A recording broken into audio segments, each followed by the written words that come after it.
Bueno, vamos a continuar con esta segunda parte. No, en este caso, la modalidad de grabar a través de YouTube es que cada media hora se corta y también porque no queríamos hacerlo tan largo para que no sea tan engorroso estar escuchándome y viéndome la cara durante tanto tiempo.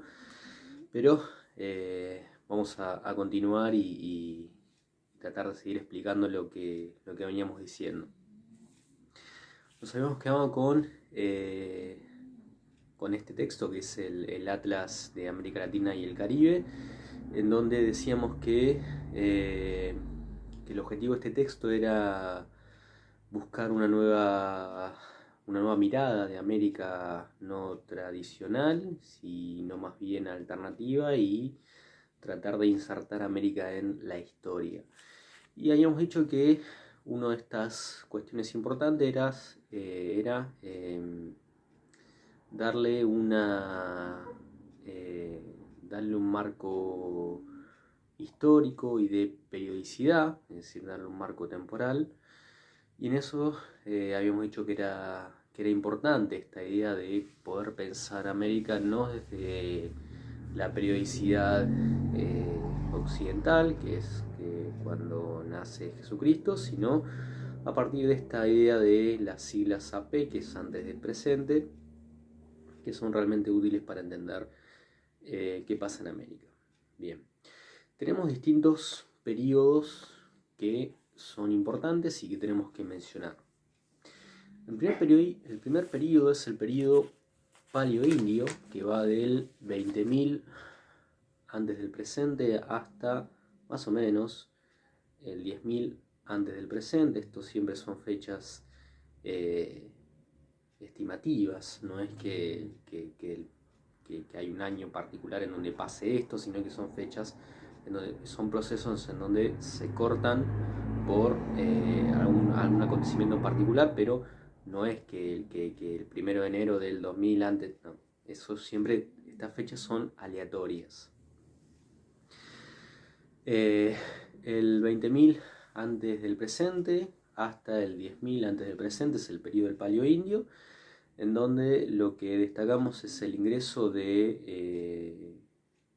o la aparición del hombre en América a partir de grandes oleadas que llegan a este continente a partir del último periodo glaciar y que se van a instalar y van a habitar el continente americano. El segundo periodo es el periodo arcaico, que va del 10.000 antes del presente hasta el 3.000 antes del presente, en donde vamos a ver que las sociedades que son recolectoras y cazadoras van a empezar a mutar en su función económica y se van a encontrar con la domesticación, ya sea de animales y de plantas, y con eso va a empezar una nueva era, que es la era de la instalación de las sociedades en determinados lugares, y terminar con esta era que es una era nómade, en donde las sociedades se van trasladando de un lugar a otro. El tercer periodo es el periodo formativo, que es el periodo que va del 3000 antes del presente hasta el 1700 antes del presente, en donde lo más importante es que tenemos la erupción de los primeros centros ceremoniales y la erupción de las sociedades aldeanas. ¿Qué quiere decir esto de centros ceremoniales? Bueno, básicamente es lo que entendemos como las alusiones a las deidades que profesan estos cultos, ¿sí?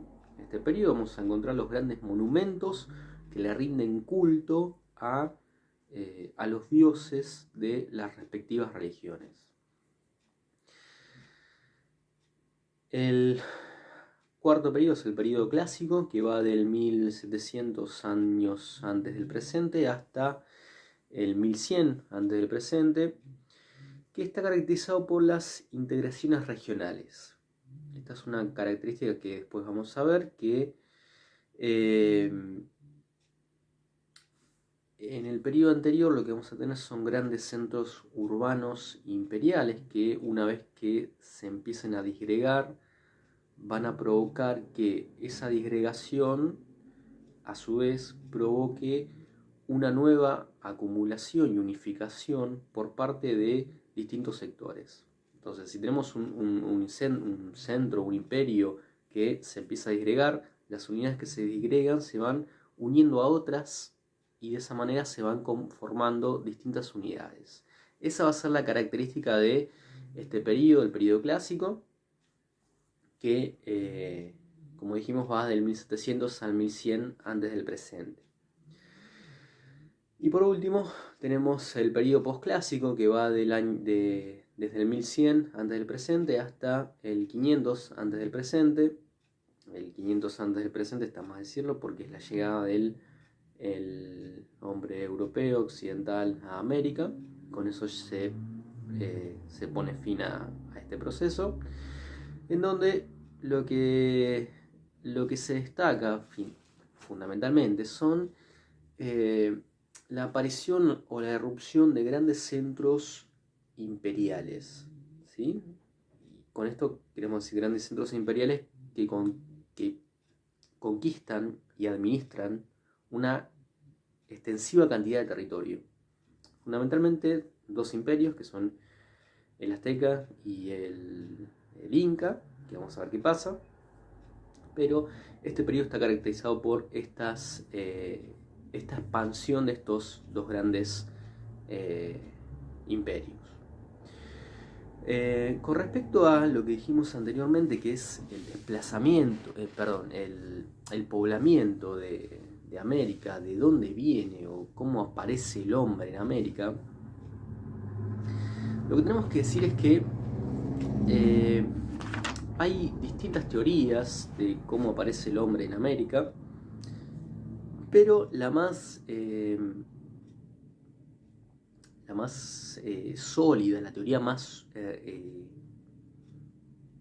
demostrable, es aquella que dice que el hombre, los mongoles llegan a través del estrecho de Bering, que es un estrecho que, bueno, en la actualidad no, pero en este momento se puede cruzar de manera terrestre, que une Asia con América. Se cruza ese estrecho y los mongoles, que como sabemos son una comunidad asiática, terminan llegando a América. Esa es la teoría más firme y más sólida. Después tenemos otras teorías que nos dicen que el hombre en América llega a través del Pacífico, sobre todo a través de lo que es el Peloponeso, la Polinesia, toda esta zona que tiene que ver con un traslado marítimo hacia América. Esa teoría no está demostrada, no está comprobada. Tenemos otra teoría que también dice que el hombre viene de Australia, a través de la Antártida, se cree que llega hasta América. Esa teoría tampoco está muy sólidamente afianzada, por lo que la única teoría firme que tenemos es que el hombre llega a América a través del estrecho de Bering. Bien, más o menos, ¿cuándo es esto? ¿Cuándo es que aparece el hombre en América? Y si tenemos que poner una fecha ahí, el texto nos dice que más o menos en el 12.000 antes del presente ya podemos encontrar la presencia del hombre en América. Bien, ¿cuáles son las características fundamentales que va a tener la sociedad en estos periodos que mencionamos? No vamos a entrar en grandes rasgos, no nos vamos a volver locos con el centro ceremonial que le rinde culto a la serpiente y el otro que le rinde culto al halcón, y vamos a tratar de mencionar más o menos a grandes rasgos qué es lo que sucede en estos periodos, y nos vamos a centrar en en el periodo posclásico para entender un poquito cómo se da la erupción y la decadencia tanto del imperio azteca como del imperio inca. En el periodo formativo, es decir, en el 3000 antes del presente, lo que vamos a tener en Mesoamérica, la palabra Mesoamérica ustedes la van a encontrar mucho en este texto. La palabra meso quiere decir intermedio. Meso es intermedio. Mesoamérica es Centroamérica, sería en la actualidad. Vamos a encontrar distintas sociedades olmecas, que son sociedades antiguas que habitaban estos territorios, que se caracterizaban por distintas cuestiones que tienen que ver con la índole religiosa, fundamentalmente con rendirle culto a todos aquellos elementos que tengan que ver con la naturaleza y en particular con los animales que habitan esta zona, en particular el jaguar. Vamos a encontrar muchos monumentos que le rinden el culto a esta figura. Vamos a encontrar algo muy llamativo, que es el juego de la pelota. No es lo que imaginamos ahora, sino que es otro tipo de juego de pelota. Y vamos a encontrar también que hay una primacía muy fuerte de la religión en esta organización que van a tener estas sociedades olmecas en Mesoamérica. Esto no quiere decir que las otras sociedades no lo tengan, pero sí quiere decir que, por ejemplo, en los Andes centrales, nuevamente cuando hablamos de los Andes centrales, lo que estamos hablando es de lo que hoy sería la zona de Perú, Bolivia, ¿sí? Imaginémonos la cordillera de los Andes, la mitad. Bien, esos son los Andes centrales. Ahí vamos a encontrar un centro urbano importante, que es el centro de Chavín, que está ubicado a más de 3000 metros de altura y que sí, también va a tener una importancia, la región va a tener una importancia, se le va a rendir culto a los dioses y demás, pero estas sociedades van a ser distintas porque en ellas los guerreros, los señores de la guerra, van a ser tan o más importantes que los sacerdotes. ¿Sí? Es decir, la guerra, el conflicto va a tener un equivalente a la religión. Mientras que en las sociedades de Mesoamérica, en las sociedades olmecas, esto no digo que no va a ser tan así, pero la religión va a tener un rol relevante más importante, más alto. Bien, más o menos ahí con eso ya tenemos un poco una descripción de qué pasa en este periodo. En el periodo clásico, que va del 1700 al 1100 antes del presente, vamos a tener que en Mesoamérica va a aparecer Teotihuacán como un centro religioso importante. Teotihuacán quiere decir el lugar en donde pueden llegar los dioses. Va a tener más de 120.000 personas y se va a caracterizar por tener pirámides muy grandilocuentes, como la pirámide del Sol o la pirámide de la Luna. Y van a haber otras ciudades aledañas que también van a ser importantes como centros religiosos, como la ciudad de Tikal, por ejemplo, que también van a tener una característica religiosa muy importante. La decadencia de estas civilizaciones no se sabe a qué se deben. Fundamentalmente las principales teorías es que o se deben a cambios climáticos, como sequías o como fuerzas que nadie sabe. No se sabe si es un meteorito o lo que fuere, pero lo más concreto es que se puede haber provocado la decadencia de estas civilizaciones por algún tipo de incendio, de luchas intestinas que provocaron que estas sociedades emprendieran un camino de decadencia. En cuanto a los Andes centrales, la otra zona importante que tenemos, Mesoamérica, los Andes centrales, en cuanto a los Andes centrales, lo que vamos a destacar es que vamos a tener vamos a encontrarnos con los pueblos moches. Moche un departamento, es un lugar que se encuentra actualmente en Perú, que se va a caracterizar fundamentalmente por el uso del agua. Y con esto, todo lo que implica, ¿sí? La administración del agua, que es el riego, la alfarería, ¿sí? Las vasijas para poder transportar agua, y el trabajo que ello implica en esta organización.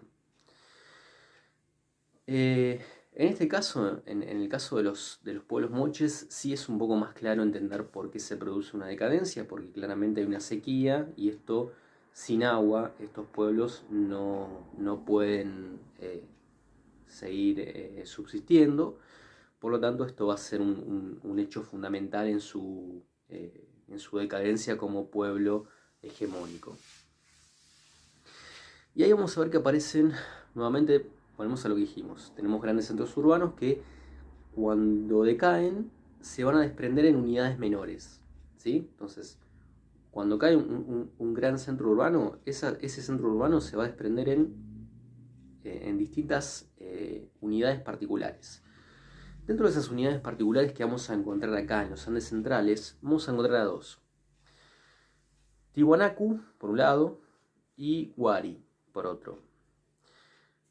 ¿Por qué mencionamos esto? No es importante que sepan qué es Huari, qué es Tiwanaku y demás, sino que es importante porque de este desprendimiento que sale de esta caída de los pueblos moches, Tiwanaku va a ser el origen, y esto es algo literal, que los incas lo van a decir, el origen de la civilización inca. Va a ser el punto de partida, el nacimiento de la civilización inca. Entonces lo que tenemos acá siempre es una cuestión correlativa. Tenemos grandes centros urbanos que caen por cuestiones climáticas, por lo que fuere, y con esa caída se desprenden unidades menores que van a engendrar nuevas unidades mayores. En este caso, Tiwanaku, el Imperio Inca.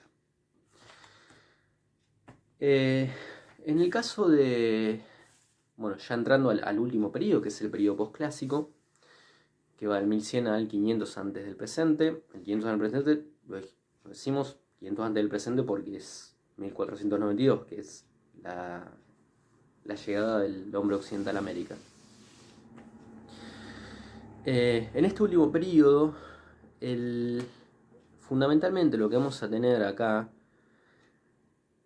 son dos grandes centros imperiales importantes. Por un lado, los incas, que como ya mencionamos son un desprendimiento que se engendra a partir de los Tiwanaku, y por otro lado los aztecas.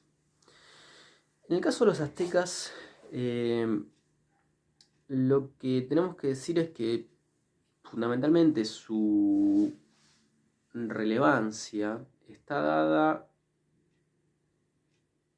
por la importancia que van a tener los sacerdotes en la estructura organizacional de la sociedad. Es decir, hay un dominio de los sacerdotes por ejemplo, los guerreros. Los sacerdotes son los más importantes dentro de la escala social.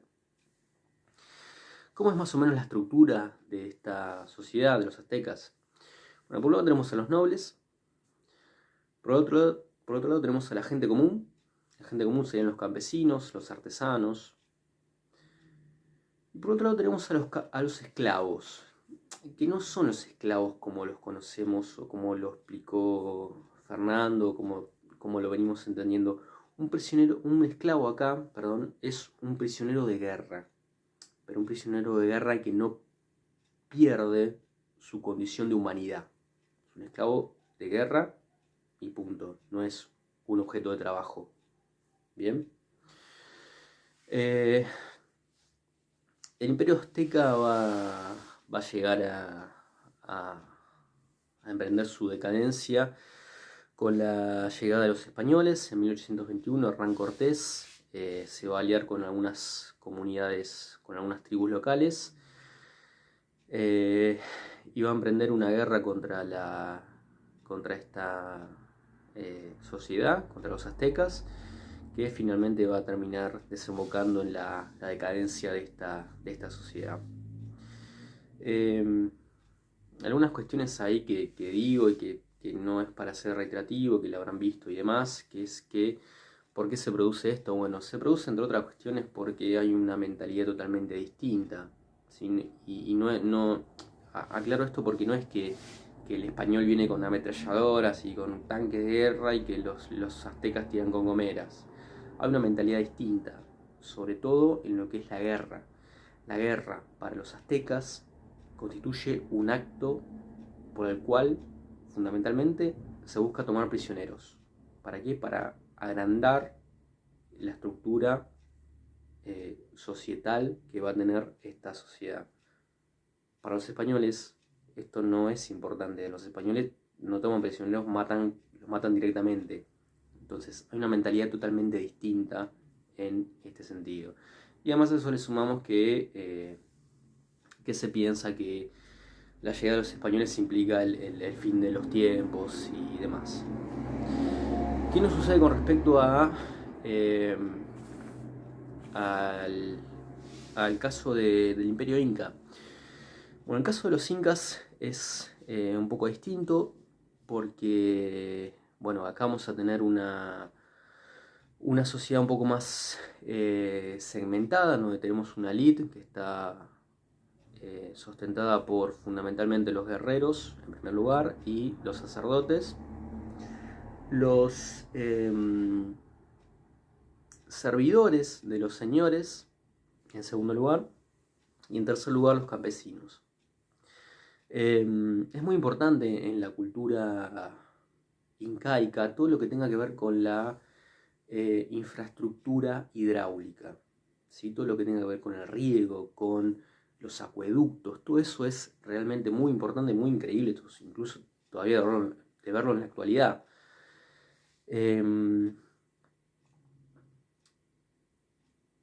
La otra cuestión importante que van a ver y que es importante y que lo vimos en clases anteriores, es que una de las formas de explotación de la tierra tiene que ver con el AILU. El AILU es una unidad colectiva de explotación de la tierra, ¿sí? Es un conjunto de personas que se ponen de acuerdo para explotar un determinado territorio. En el caso acá de la comunidad incaica, el problema no va a ser tanto por una cuestión climática o lo que fuere, sino que va a tener que ver con lo que aparece siempre, cuestiones de familia, cuestiones de rivalización entre distintas figuras. La comunidad incaica tiene una particularidad que también puede ser un problema, que es la siguiente. La propiedad no, una vez que se muere una persona, no implica que el dueño de esa propiedad le ceda esa propiedad a sus descendientes. Es decir, si yo me muero, no le estoy cediendo mi propiedad a mi hijo, ¿sí? Si yo me muero, por ejemplo, si yo me muero hoy acá, no le queda esto a mi hijo, sino que mi propiedad sigue conmigo. Por eso es que los parientes, en este caso, se encargan de la custodia de los difuntos. ¿Por qué? Porque los difuntos son quienes todavía conservan la propiedad. Esto va a ser un problema. Es decir, piensen esto, alguien se muere y no cede la propiedad, ¿sí? En la concepción incaica. Esto es un problema porque va a llegar un momento en donde si yo me muero acá y no tengo hijos, si yo me muero, no le cedo esto a alguien, claramente este va a ser un territorio que no va a ser explotado, y con el avance poblacional esto va a ser un territorio que va a estar al pedo, que no va a servir. Entonces, el problema que va a tener acá, que vamos a ver acá, bueno, de hecho acá por eso aparecen las momias. Las momias lo que hace es el difunto, es el dueño de la propiedad que está cuidando ese territorio. Acá lo que vamos a tener son dos posiciones encontradas entre dos aspirantes al trono incaico, que son Atahualpa y Huáscar, que lo que propone este último Huáscar es enterrar a los muertos y disponer de las tierras, que es cortarla con esto de que el difunto es el dueño de la tierra, sino aprovechar la tierra y poder seguir explotándola. Atahualpa no va a aceptar esto, no va a querer esto, y los sacerdotes, en su concepción religiosa, le van a dar su apoyo a Atahualpa, y esto va a provocar que esta disputa entre estos dos hermanos termine inclinándose hacia Atahualpa, que después lo veremos más adelante. Vamos a ver qué pasa cuando tenga su trato, su vínculo con los españoles. Bien, más o menos ahí ya tenemos un pantallazo a vuelo de pájaro, a grandes rasgos de lo que queríamos comentar. Tenemos ahí también algunas sociedades de que nos habla el texto, las sociedades que están en la Pampa y la Patagonia, los araucanos, los mapuches, los tehuelches, todas estas sociedades que se caracterizan fundamentalmente por tener o por seguir a un líder que va a administrar estas comunidades a partir de la organización que tenga que ver con el cultivo de distintos frutos, del maíz, de la papa y demás. Bien, más o menos con esto ya tenemos una idea un poco rápida pero importante de lo que queríamos brindar. Yo, antes de terminar con esta clase, con esta exposición grabada, esto lo he aprendido de mis compañeros, que siempre que terminan un encuentro leen un párrafo, y la verdad es que siempre nos hacen pensar, por lo menos a mí, un montón. Yo quería leer un fragmento de un libro de Rodolfo Kusch que se llama El Hedor de América. El Hedor de América, ¿por qué? Porque incluso en la actualidad, siempre todo lo que tenga que ver con lo indígena a nosotros como hijos de inmigrantes nos genera cierta repulsión, ¿no? Verlos comer, verlos, el olor, todo eso, siempre uno siente algo extraño, y en realidad los extraños no son ellos, sino que somos nosotros. Entonces, este autor me parece bastante interesante, así que les voy a leer unos fragmentos y con eso vamos a concluir esta exposición grabada del día jueves por la mañana. El Hedor de América, dice Rodolfo Kusch, es todo eso que no es nuestra ciudad natal, tan populosa y tan cómoda. Es el camión lleno de indios que debemos tomar para ir a cualquier lado del altiplano. Lo es la segunda clase de algún tren que nos lleva justo al centro de viento, que es el centro de América, el Cusco. Así somos de pulcros, groseramente pulcros. Es la medida, como el indio, es sediento.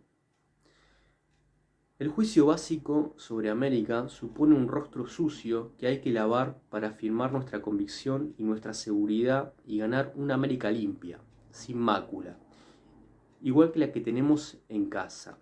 Se trata de continuar la labor de los próceres y mantener en alto el ideal de la pulcritud, creando políticas puras y teóricas, economías impecables, una educación abundosa y variada, y ese mosaico de republiquetas próspera que cubre el continente. También habrá que crear ciudades, aunque nuestra tierra sea la más despoblada del mundo. Ellas son las fábricas de una pulcritud que luego necesitamos cuando salimos de sus muros y nos internamos en la dienta América. Es el hedor culto que va contra la naturaleza y que dicta, por ejemplo, una constitución a la francesa para un pueblo de indios o de inmigrantes voraces y descastados. Es un mal de nuestro siglo, el mal de creer que somos universalmente pulcros.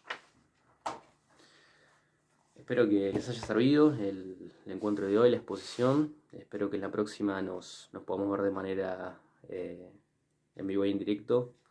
Así que nada, cualquier duda, consulta, tenemos el foro. Espero que en la próxima nos podamos ver de manera directa. Espero que les haya gustado y que les haya servido. Así que nos vemos en el próximo encuentro. Un saludo a todos y a todas.